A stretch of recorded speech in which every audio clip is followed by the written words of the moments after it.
Today we're talking about the Smith Wesson Model 638 J-Frame 38 Special Revolver.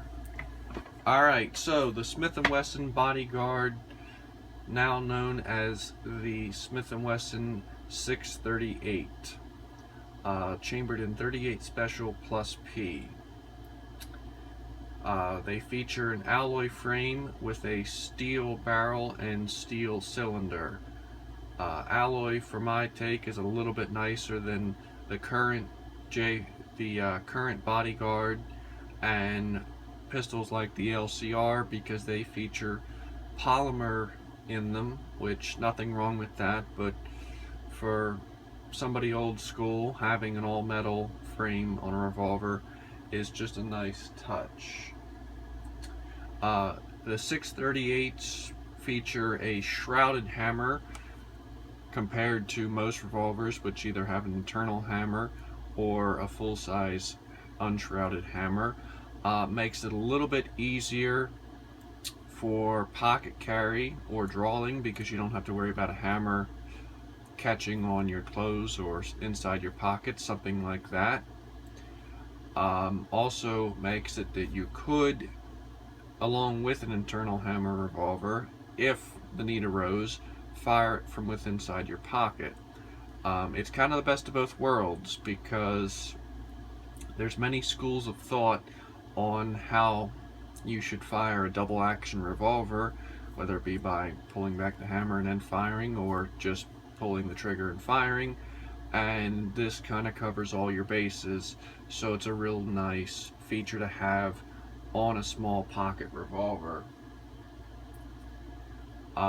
Couple upgrades I did to this is the sights. Now, on the 2-inch models, they do not feature interchangeable front sights. It's molded into the grip or into the barrel, and they're pretty basic, which is about all you need on a small pocket revolver.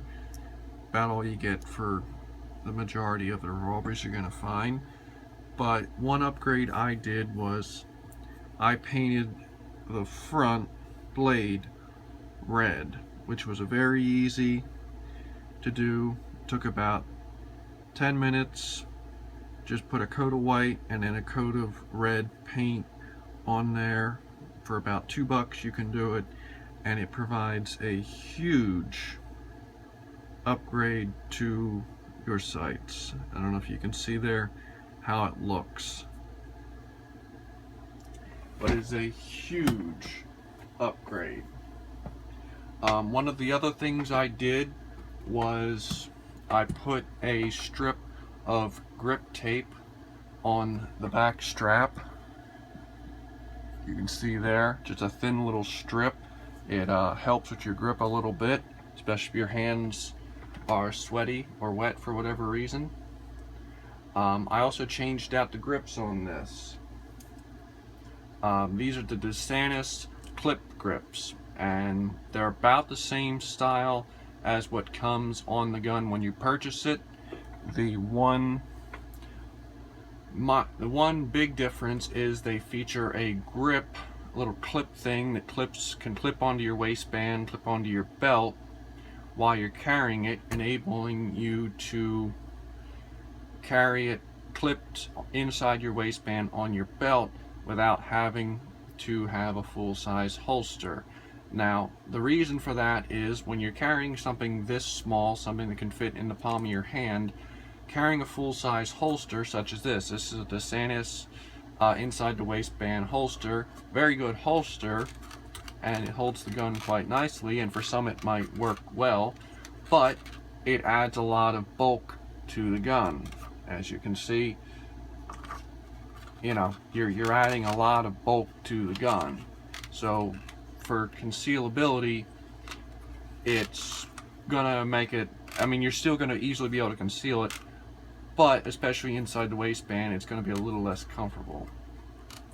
My primary method of carry is either pocket carry on this, which it's excellent for. It's extremely light because of the alloy frame, and it's quite nice for that.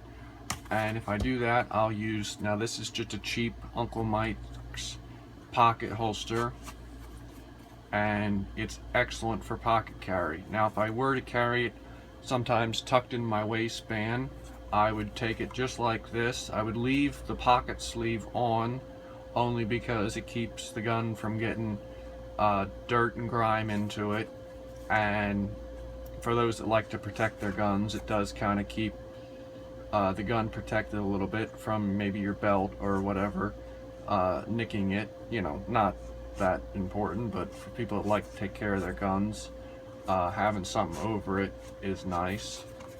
And I carry it just like that, tucked into my waistband, and it's easily accessible, very comfortable. You can wear it all day long. I've wore it, you know, I'll be working for 4 or 5 hours and you'll forget you're wearing it. It's very comfortable, very good as far as deep concealment that way. So I definitely, if you do look into purchasing a J-frame revolver, I would definitely look into getting, there are different models of these grips, different brands, and I would definitely look into something like that as an option for carrying it along with pocket carry and whatever you choose. The final thing is, as far as reliability, you're not going to get much better than this. The design's been around since the 50s, and as I said, they were originally called the Smith Wesson Bodyguard. The design was then furthered upon with the Centennial, which was the internal hammered version. But the design has been around forever. They're extremely reliable. You're not going to get much better than that. I feel they're an excellent choice as either a backup or a deep concealment option for concealed carry. Obviously, being a snub nose, you know, the recoil is going to be a little bit snappier. They can fire plus P. I usually fire just regular 38 special. I even carry regular 38 special. This is the Federal Hydra Shocks that I carry in it. As far as carrying reloads, obviously there's speed strips and your standard speed loader. Both excellent options. Both work. For my 2 cents, I usually carry a speed strip over a speed loader, because if you're carrying something like this, you're carrying it because you want to carry a small, lightweight handgun. You don't want to have a full-size gun for whatever reason, whether it be you're going somewhere and you don't want to be wearing something big, or, you know, maybe you get like me and it's summertime and it's, you know, 95 degrees and you're lazy and don't want to carry anything big, so you put that in your pocket. I prefer these because if you put these in your back pocket, they're flat, you forget they're there until you need them, and you don't have to worry about sitting on them and it being like sitting on a rock, like something like this. These are excellent, they work fine, but for my 2 cents, I prefer the speed strips over the speed loader, because if you put something like that in your back pocket, you're definitely going to notice it when you sit down, and it's going to be slightly less convenient. Overall, a very good option for a backup revolver or a lightweight summertime carry option. Any questions or comments, feel free to ask them. I always do try and respond to them when I can. If you like the videos, feel free to subscribe. I do try and put out stuff when I can, and have a good day.